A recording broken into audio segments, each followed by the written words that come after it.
এবার দাঁড়া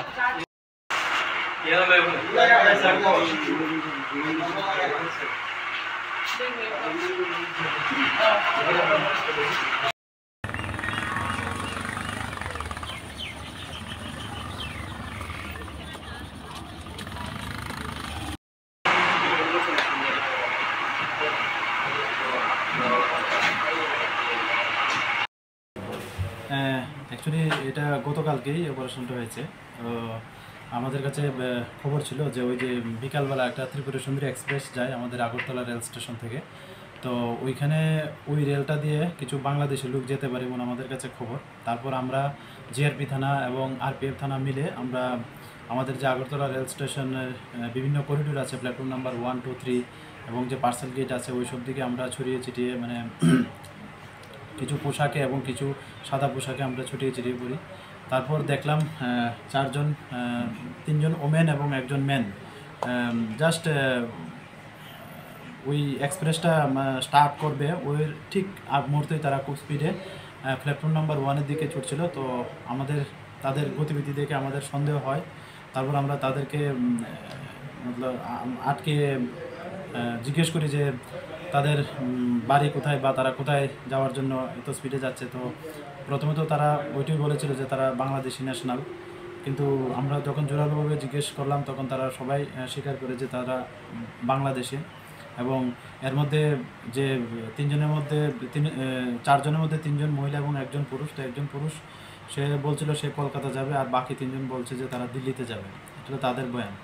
তো তাদের নাম জিজ্ঞাসা করলে তারা বলে যে ছেলেটার নাম হলো শুক্লাল দেবনাথ, সে চট্টগ্রাম ডিস্ট্রিক্টের বাংলাদেশ।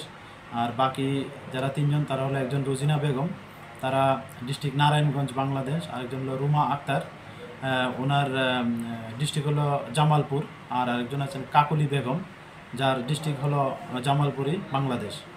তো তারা এই পারপাসে তারা কোনো পাসপোর্ট বা কোনো ভ্যালিড ডকুমেন্ট আনেনি। তো এই নিয়ে আমরা আমাদের জিআরপি থানাতে একটা মামলা নেই আইপিসি সেকশন এবং ফরেনার অ্যাক্ট আইপিপি অ্যাক্টে। তো আজকে তাদের মহামান্য আদালতে প্রেরণ করা হচ্ছে।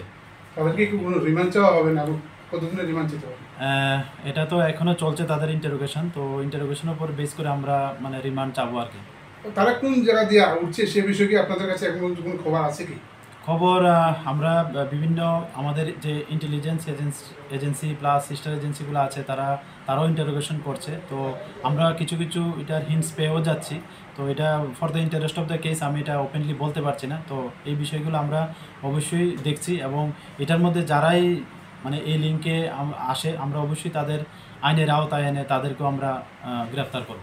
এই জায়গা থেকে কোনো রকম দালাল চক্র সক্রিয়ভাবে কাজ করছে কি আপনার কি মনে হয়? হ্যাঁ, একটা তো আছেই, এটা তো নো ডাউট। এটা বাংলাদেশের এবং ইন্ডিয়ারও থাকবে, অবশ্যই থাকবে, এটা ছাড়া তো হতে পারে না মনে হয়। তো আমরা এই সবগুলোই বিষয়গুলোই আমরা দেখছি। প্রায়শই দেখা যাচ্ছে বাংলাদেশে এদিকে আপনার জিআরপি থানা করছেন, মূল অভিযুক্ত কে বা কারা আনছে? হ্যাঁ, এটা তো প্রথমেই বললাম যে প্রত্যেকটা তারা বিভিন্ন আমাদের যে ত্রিপুরার বর্ডার আছে বিভিন্ন বর্ডার তারা ইউজ করছে।